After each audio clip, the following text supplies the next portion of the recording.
Baik, pada sesi ini saya akan menjelaskan mengenai pemurnian protein.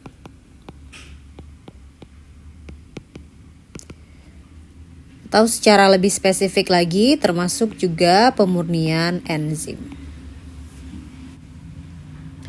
Nah, metode untuk pemurnian protein atau enzim ini bisa kita kategorikan dalam konteks ini menjadi dua metode, yaitu penambahan senyawa tertentu atau senyawa kimia yang dapat menyebabkan protein atau enzim itu mengalami presipitasi atau pengendapan, tapi tidak terdenaturasi. Denaturasi ya. Nah, pemurnian dengan cara ini dapat dilakukan dengan cukup mudah ya. Hanya dengan menambahkan senyawa kimia sederhana ke dalam misalnya suatu cairan supernatan begitu ya, yang mengandung enzim atau protein, tinggal senyawa kimia tertentunya ditambahkan ke dalam cairan yang mengandung enzim tersebut. Namun, meskipun metodenya sederhana, biasanya pemurnian dengan cara ini hanya bersifat pemurnian parsial. Artinya kemurniannya tidak terlalu tinggi. Hanya dapat memisahkan misalnya protein tersebut dari berbagai campuran protein lain, namun kemurniannya mungkin tidak akan mencapai lebih dari katakan 70-80%. Atau bahkan lebih rendah, hanya misalnya murni 50% saja. Ini yang kita namakan dengan pemurnian parsial, yaitu teknik yang sederhana, namun kekurangannya adalah tidak dapat diperoleh enzim atau protein dengan kemurnian yang sangat tinggi. Nah, metode yang berikutnya adalah yang dinamakan dengan kromatografi, dan ini adalah metode yang lebih advance ya, jadi lebih canggih begitu ya daripada penambahan senyawa kimia sederhana. Nah, dalam metode ini barulah bisa diperoleh protein dengan kemurnian yang tinggi. Kalau ini tadi parsial itu biasanya hanya kecil ya, kecil dari 70-80%. Dengan menggunakan kromatografi bisa diperoleh kemurnian yang tentu saja lebih dari 70% ya, bahkan mungkin bisa mencapai kemurnian hingga 90% dan seterusnya. Nah, teknik ini merupakan suatu teknik yang membutuhkan setup alat tertentu, yaitu yang kita namakan dengan FPLC, yaitu Fast Performance Liquid Chromatography. Fast Performance Liquid Chromatography.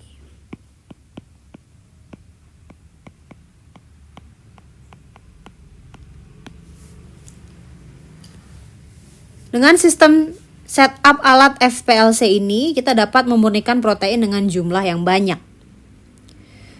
Namun demikian, apabila kita mempunyai peralatan yang terbatas, kita juga bisa melakukan kolom kromatografi yang namanya berbasis gravitasi saja. Nanti saya akan bahas lebih lanjut bagaimana setup kolom yang hanya berbasis gravitasi versus setup kolom yang berbasis FPLC. Tentu saja keduanya dapat dikombinasikan untuk memperoleh kadar protein yang terbaik dan enzim atau protein yang paling murni.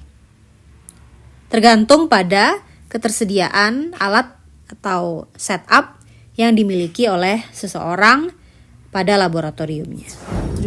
Baik, akan kita bahas dulu yang pertama, yaitu presipitasi menggunakan berbagai senyawa kimia, tapi biasanya sifatnya non-denaturing. Artinya pengendapan ini tidak menyebabkan terjadinya perubahan struktur level 3 dimensi seperti struktur sekunder, tersier, dan kuaterner, sehingga tidak perlu dilakukan misalnya renaturasi protein agar khususnya untuk enzim dia tetap bersifat aktif.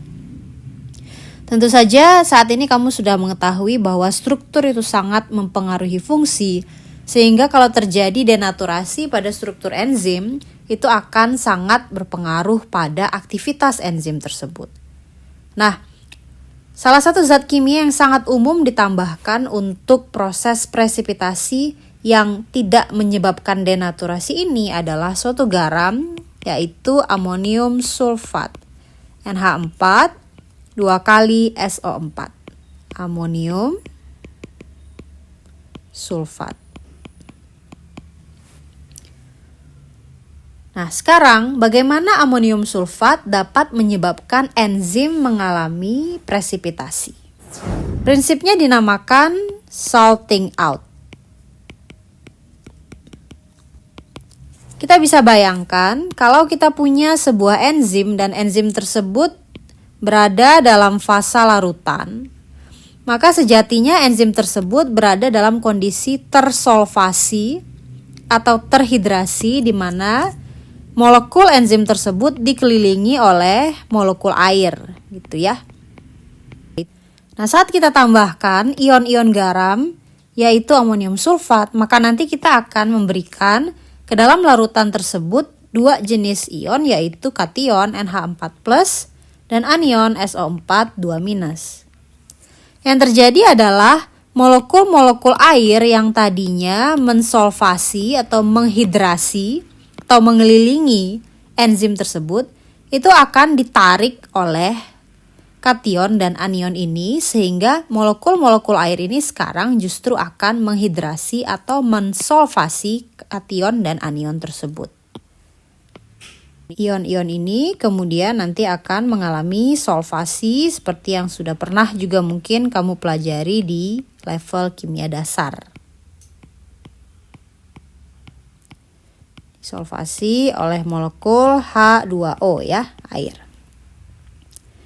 Nah, akibat adanya proses dehidrasi atau desolvasi enzim tersebut, maka akan kita amati secara makroskopik terbentuknya endapan. Karena dia sudah tidak lagi dikelilingi atau dilarutkan oleh air, maka dia akan mengalami pengendapan.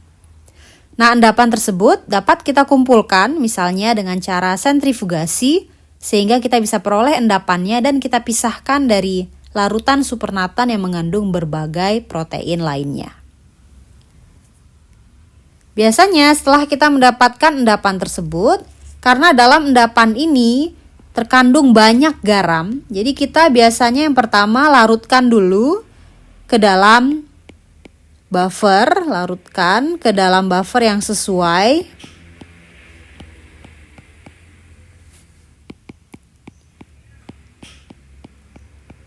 Kemudian kita lanjutkan dengan proses yang namanya adalah dialisis. Jadi dari endapan dilarutkan dulu sehingga dia menjadi sistem larutan kembali, lalu didialisis. Tujuan dari dialisis adalah untuk menghilangkan garam amonium sulfat yang tentu saja nanti dia akan terkandung dengan jumlah yang sangat tinggi dalam larutan protein atau enzim tersebut. Pada dialisis yang dilakukan adalah larutan yang mengandung protein itu dimasukkan ke dalam sebuah membran yang sifatnya semi-permeable seperti itu. Lalu kemudian cairan protein di dalam membran tersebut itu akan mengandung tidak hanya protein tapi juga ada garam amonium sulfat. Kemudian ini semua ditempatkan ke dalam sebuah gelas kimia seperti itu, di mana di sini terkandung buffer yang sesuai tempat kita ingin menyimpan proteinnya.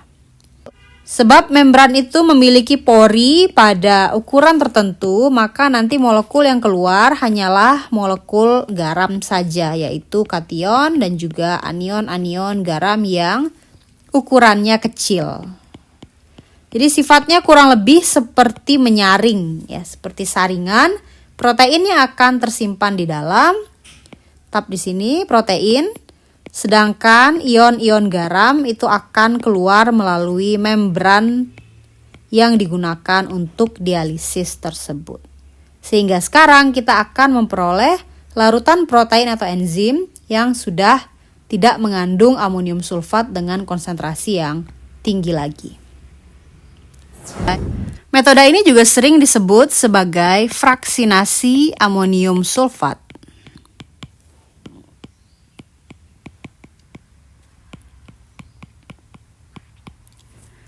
Dinamakan fraksinasi sebab seringkali juga dilakukan proses pengendapan ini secara bertahap. Ini akan bergantung pada berapa banyak atau berapa jumlah dari amonium sulfat yang ditambahkan ke dalam larutan yang mengandung enzim tersebut.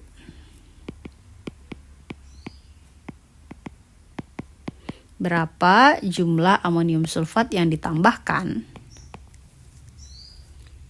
Bisa kita lakukan misalnya penambahan amonium sulfat dari kadar 0 sampai 20%, kemudian misalnya 20 sampai 50%, 50 sampai 70%, dan seterusnya. Kita dapat lakukan perhitungan untuk menentukan berapa banyak atau berapa gram biasanya amonium sulfat yang harus ditambahkan dalam sekian mililiter larutan yang mengandung enzim. Kita dapat nyatakan persen ini dalam misalnya berat per berat atau juga berat per volume. Mungkin yang lebih umum yaitu berat dari amoniumnya dan volume dari larutan enzimnya. Kita tambahkan amonium ini secara perlahan ke dalam larutan yang mengandung enzim, lalu nanti kita akan amati akan terbentuk atau muncul endapan dari enzim tersebut. Nah, endapan ini yang kemudian kita ambil dengan cara sentrifugasi, lalu kita larutkan kembali endapannya dan kemudian dilanjutkan dengan dialisis seperti yang sudah dibahas. Setelah dilakukan pengendapan secara terfraksi atau bertahap, yaitu dengan menambahkan amonium sulfat secara perlahan-lahan, kemudian diambil endapannya, lalu dilanjutkan lagi, misalnya menambahkan amonium sulfat dengan konsentrasi atau berat yang lebih tinggi, kemudian diambil lagi endapannya, dilarutkan kembali dan didialisis dan seterusnya sehingga kita memperoleh beberapa fraksi. Belum tentu seluruh fraksi itu mengandung enzim yang kita inginkan. Oleh sebab itu, umumnya setelah dilakukan fraksionasi seperti ini atau fraksinasi, keseluruhan fraksi harus dites dengan metode SDS page yang sudah kita bahas pada pertemuan yang lalu. Dengan SDS page nanti kita bisa mengetahui profil dari masing-masing fraksi, misalnya fraksi 1, fraksi 2, fraksi 3, fraksi 4. Kita bisa lihat pita-pita protein yang kemudian muncul pada setiap fraksi. Nanti kita tinggal bandingkan dengan yang namanya marker M ya. Ini ada ukuran protein yang sudah diketahui. Kita tinggal bandingkan ukuran enzim yang kita inginkan dengan marker. Misalnya kita ingin enzim dengan ukuran yang sesuai dengan marker di daerah sekitar sini misalnya. Maka kita tahu bahwa pada fraksi 1 sepertinya kita tidak punya enzim yang kita inginkan dalam fraksi tersebut. Fraksi 2 ada, fraksi 3 ada, fraksi 4 mungkin juga tidak ada. Setelah ini kita akan fokus ke fraksi 2 dan fraksi 3.